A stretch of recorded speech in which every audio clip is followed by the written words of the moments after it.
All right, what is up, Mortgage Coach Trust Engine community? I am coming to you live from Colorado Springs, the Broadmoor Spectacular Hotel, the event of the year put on by Housing Wire, The Gathering. They bill this as the most influential event in housing, and it really is. But having it at this Broadmoor, Clayton, if you hear this, like it feels like it. It is such a distinguished place. I am here with Bruce Gehrke with JD Powers. Him and I are going to be on stage in a couple hours, immediately following Rocket, Mr. Cooper, and Redfin. And I am pumped. What's up, Bruce? Dave, good to be here. Yeah, Great to be at the Broadmoor. This is a fantastic place. Oh, guys, it is just amazing. So we're going to talk about top of the funnel, and we're going to talk about the shifts that are happening, the changes that are happening. And by the way, the changes that have already happened.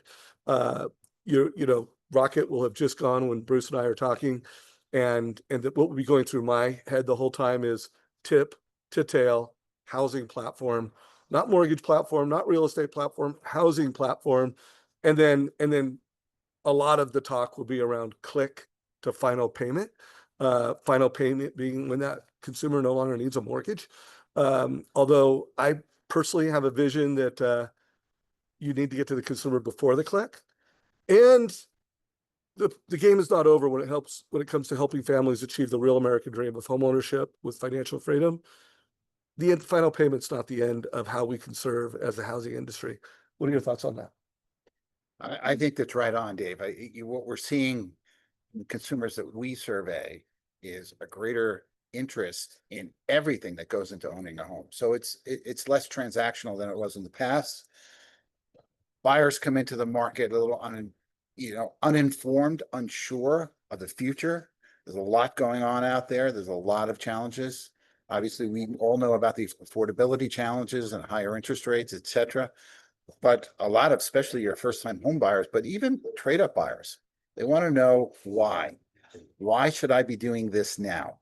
And there's a great opportunity to take that message and lay it out in a way that's easy to understand, and it's memorable and it's actionable, and that will get, and it is getting buyers moving. So really understanding how best to do that is the best way to serve home buyers that we're seeing now. And the same thing really goes for refinances, because refinances are a little tougher, a little tighter right now, but there are opportunities out there, and we do see lenders grabbing them. Yeah, no doubt.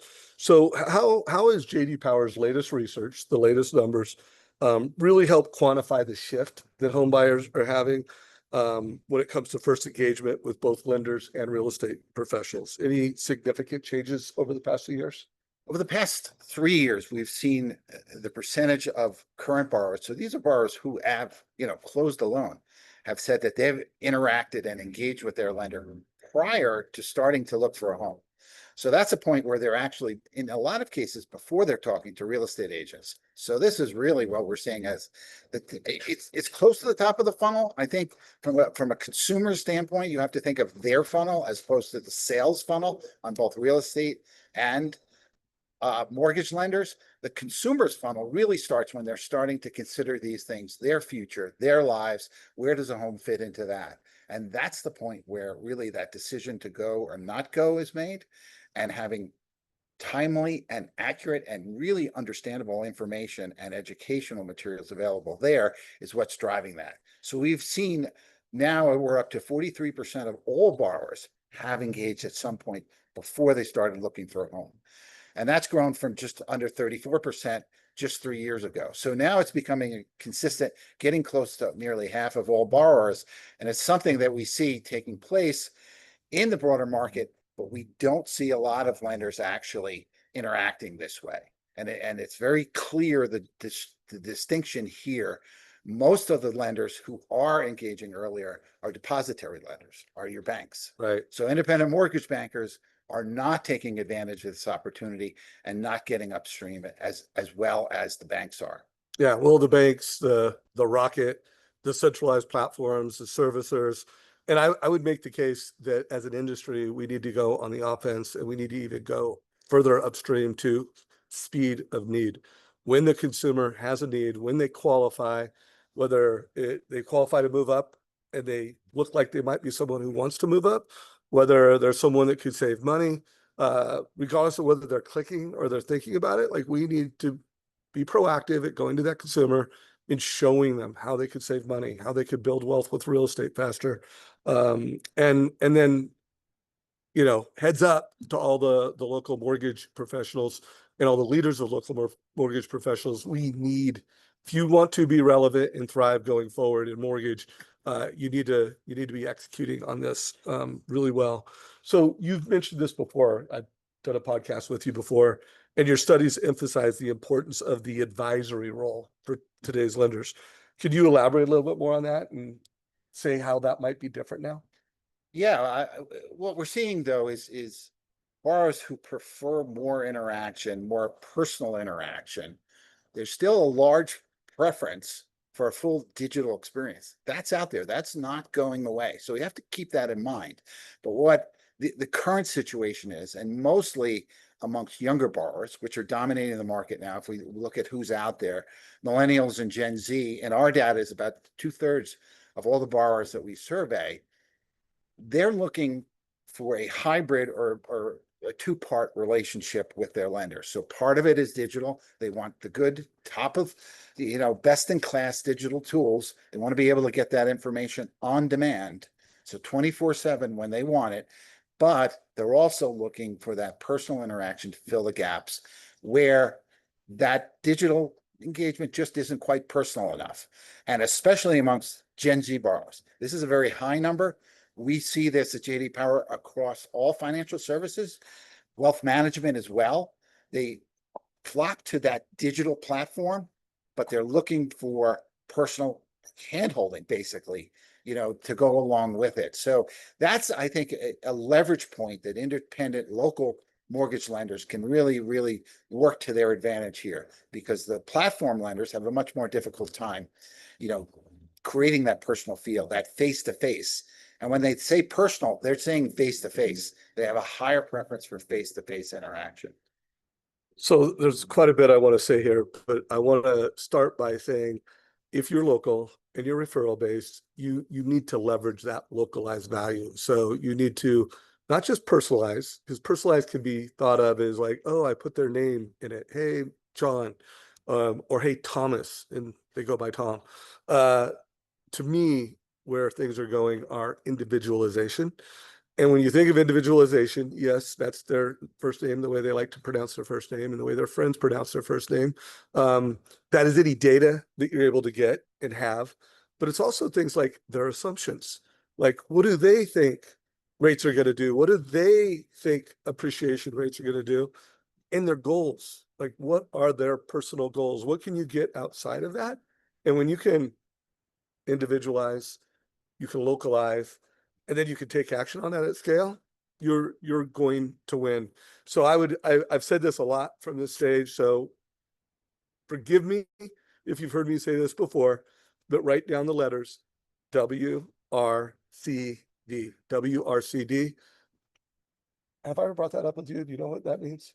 I don't, off the top of my Well, head. now you do. Now you do. Well, you will in a minute. It's, if you want to win, and most of your loan officers are local, you need to do what Rocket cannot do, and you need to do what Rocket can do. And if you're listening to this and you're a real estate agent, just put a Z in it. You need to do what Zillow can do, and you need to do what Zillow cannot do. And at scale, they cannot localize the way you can. They cannot personalize and individualize the way you can. Any thoughts on that? Yeah, I think that's going to be the battleground going forward. Because clearly we've heard some of the things Rocket has talked about that they're already doing using artificial intelligence. We've seen examples out there of what artificial intelligence can do from a technology standpoint and also on a human interaction standpoint. So the question is, how good can it really be? That time will tell. I think the opportunity is now to really cement that local process. And I mean more than that. I think you have to go beyond. You need a multi-channel approach to this. And companies and lenders need to do this as well at the organization level, and it trickles down to the individual loan officer level. That you need to be out in that market, you need to be educating consumers. If you're thought of as a source of information and a source of advice, that's going to go further than the source of a transaction. And it's going to be difficult for somebody, the big platform lenders and even some of the big banks, to really actually come through with that feel. And that feel is really what's going to make the difference. And when, Dave talks about what Rocket can't do, we don't know if they can or can't do that yet, but right now they can't do that. So that's where I think you focus, and you have to keep up. And as Dave said, you have to do the things that they're doing as well. So the differentiation point that we're seeing now, and this is transitioning over the last 3 years, is really in the engagement, the quality of the engagement, the quality of the communication, and what goes on between borrower and company, whoever that point person is. You may switch it over to processing folks when you get through that application process, but whoever that is, that's the connection that's making the difference. Because operations gotten better, and they're really, really being understood, and they're effective right now, and they're not differentiating experiences. Yeah, no doubt. So let's talk about how customer expectations for digital versus in-person, hybrid, how that's evolving. Let's especially address both millennials and Gen Z, and how there may be nuances. So what does your research suggest, and how should lenders in the room, anyone listening to this, how should they prioritize it? Well, as I said before, there's a growing percentage. It's about 48% now of that we find that borrowers say, I would do this all self-service, all digital if I could. But then the big but here is, the caveat is, if the tools would allow, if they were effective enough. And we do dig into that point. And the fact is, the responses show us that they're not there yet. Whether they ever get there, that's an open question, but they're not there yet. So the opportunity really is to present both. And what we see with younger borrowers is they really have a much higher preference for an all digital experience than older borrowers. So if we look at Gen X and boomers, it's about I think it's about 18% lower preference for an all digital experience. But at this point, they also have a 10% higher preference on going face to face. So that's a little of a dichotomy there. But the reason that we're seeing behind that data is that interaction digitally is not meeting up to their expectation. So expectations for digital interaction and technology and things like that in the mortgage world come from external sources, other product providers, other services that they use every day. Not, most borrowers are not in the market every day, as we know. So they don't have a good feel, and they don't have a comparative point within the industry, but they do outside the industry. And what's happening now is that expectation is higher than what's being delivered. So artificial intelligence has a lot of opportunity here, but the current opportunity is to real double down on that gap and be able to fill that gap. And that's where the personal interaction comes, and especially with younger borrowers. And that's the future. So once that behavior is, ingrained, you have a better chance of staying relevant as we get into a better and better digital environment. Yeah, and I really think what we're doing at Trust Engine in terms of helping people look at options, look at those options, how they perform over time, showing them ways to build wealth faster, ways to get out of debt faster. I think, I don't think, I know it resonates because we see higher conversion rates. Anything from a data perspective suggests that what we're doing and the way we're delivering advice and coaching, that is what really all demographics want, but especially the first-time homebuyer category. Yeah, we have a metric around regret. So what is the biggest regret in the process? And really one of that is understanding the total cost of what a home ownership is. And that breaks down into several different categories. And some of those are outside of both the real estate and the mortgage world.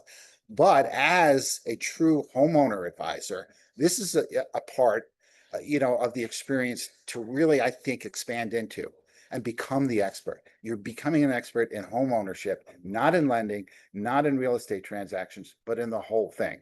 And I think this is an opportunity to really focus on that, what these bigger, broader combinations are looking at is really combining, as David said, a front to back experience that covers all of this. So if you're not using your ability and your opportunities and your leverage here to do the same thing in a different way, then I think, in the future, you're going to be at risk of losing some of that business because it's going to go that way. Younger borrowers want to know what's entailed. They want to know about homeowners insurance. They want to know about maintenance expenses. What's it take? These are the things that really rise to the top that they had basically no idea about when they got into this. And they look back at it, it's like, maybe I shouldn't have done this right now because I wasn't financially ready. So there's a lot of opportunity there to really set the tone, create some comfort, and reduce some anxiety in this decisioning process. Yeah, and what we find is that the loan officers that are delivering that total cost of home ownership, showing the cost over time, showing how to build wealth faster, are getting significantly higher conversion rates. Like we're talking up to 30 and 33% higher conversion rates, and they're having less price concessions, and they're more profitable, more gross margin. So there's a lot of financial reasons to go beyond the transaction and really deliver advice, help people optimize their equity, help people optimize their debt, help people build wealth with real estate faster. So let's talk about the affordability issues, and let's talk about challenges. A lot of people are on the fence, like, should I buy now, should I wait? Rates are high, values are high. What key pain points does your data show for first-time home buyers, specifically, and how are the most successful lenders addressing that? Well, I think, as I just mentioned, that one of the key pain points is not having a complete picture, not having all the information. And I think the lenders right now that we see from an experience standpoint, really differentiating themselves and moving to the top, are the ones who are covering that gap. So they're communicating well with their customers. And this communication is the key to the experience, really, that we see. As I mentioned before, operationally, we've seen turnaround times, increase. We've seen all the different operational metrics within the industry rise, and mostly consistently across all leading lenders. So that's not a differentiating point. The point is this comfort level, creating comfort level and creating knowledge. And as Dave talked about earlier, I think you can't emphasize this part in this market enough. And it's this concept of building wealth. Why would you buy a house right now? There are, at least 10 reasons why you wouldn't. And we have separate consumer financial health data that we do on a weekly basis that show consumers are really concerned and confused about what the future holds, not just for themselves, but the economy in general. So if you're out there fighting those headwinds, how do you do that? Well, people, humans, us, basically, we are visual lenders. And there's some great tools out there now that can help you present visually to potential buyers and show them. And as Dave said earlier, personalization is not just, inserting a name in the right place or putting a potential purchase price. It's really understanding and having a relationship that you can get all the data points. If you can get all the data points and show different options, right now, there's still excellent opportunities to build wealth over time. And first-time home buyers who are moving into a home, who are building a home, building a family, part of a community, are really focused on that and less on a transaction. So getting away from the transaction, if you're just thinking of the transaction, you probably don't buy now. So the folks who are buying now, who have a bigger goal in mind and a longer term goal, and those needs have to be met earlier. So if you're able to do that, those are the guys who I think are really separating themselves. And that's, if you look at our results, when we publish them, you'll see at the top of that chart that local interaction and that personal interaction really driving great experiences. Yeah, and what we see that the originators that get the best conversion, they're showing the consumer, like, let's say it's a buy before you sell. Well, hey, let's show you the bridge loan, the short term. And then once you sell your house, what's that look like? And then when rates come down and you refi, what's that look like? Move up buyers, they're landlocked. Like they feel like hey, I've got a 2, 3, or 4. You need to show them what home appreciation looks like and really help them visualize and make better decisions. So visualization, vision casting for the consumer has never been more important. All right, let's close out on you may repeat some things you've already said. That's okay, but let's just have a nice closing to this, what are the most actionable steps lenders and real estate professionals can take right now to improve conversion, satisfaction, and clients for life based on your data? Well, I think first of all, both locally and organizations have to engage. They have to look at the data that they have. They have to look at the data that's available. And I mean all of it. And I mean, loan officers need to do this. And this isn't just, researching who the most, prolific real estate agents in the area, but truly understanding who that customer is, who's out there now. And this is where you get a chance to influence it. So the first steps, I think, is to use every channel available, social media, whatever they are, to make sure your presence is known in the community. And the lenders need to do that at an enterprise level for a broad marketing perspective, but give the opportunity for loan officers to expand on that. The great experiences are being driven by great communication. It's managing an anxiety, infused process, and being able to do that effectively, making sure folks know where they are in the process, what comes next, who's responsible, what else do I have to do as a borrower, what else are you going to do as a lender, and meeting each one of those expectations, because meeting expectations is what a great experience is all about. So those are the guys, we see this on an ongoing basis. And this is the challenge here, is really doing it consistently, time and time and time again, because you can do it once, stumble again, do it twice, 3 times and stumble. And overall, that is really coming through. The differentiation that we're seeing at a high level are those who are consistently building a process that puts that customer first. And really, the actions that you're going to take, you're going to have to ingrain, you're going to have to do things that are different. Step out of that comfort zone, look into different data, get yourself out there in the public eye, get yourself out there on social media, and do some things you haven't done before. Because this is a market that is going to stay this way, at least for the near future, and maybe a longer term shift. And with what's going on externally, combinations in the industry, it's going to drive differences in the engagement between customers and lenders. And the most important action you can take is learning how to change, how to adapt, how to put the old school beside if it's not working and move to something new. And that's a really difficult thing for all of us to do, but it's going to become more and more important. You've seen the big steps that folks have done at the enterprise level. Who would have thought that this was going to happen even a year ago? But we're seeing that out there, and you have to take that down to the individual level and do the same thing. All right, so here's my summary. You need to what Rocket can do, what Rocket can't do. And the playbook for that is pretty simple. Win with your database and win locally. By the way, that's simple. It's not easy.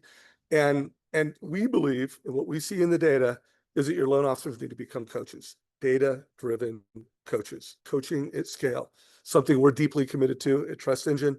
If you want to, hear our loan officer adoption playbook, because it's one thing having the technology, and it's another thing having the lenders, their loan officers leverage that technology. We've got an incredible playbook. If you want to learn more, if you want to see how we're helping you win at scale, coach at scale, go to Trust Engine, sign up.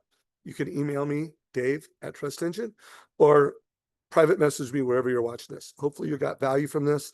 If you are watching this live and you want me to consider a question when I'm on stage with Bruce in 2-3 hours, we're going to be on stage here immediately following Rocket, Mr. Cooper, and Redfin. Shoot it to me. I'll consider adding it as a question to the conversation Bruce and I are getting ready to have. That was fun. All right. Take care. This is the most influential place in housing. Make sure if you are a leader and you're not here, come here next year. Anyone forward this to your leadership team. We hope this created value for you. Take care, everybody.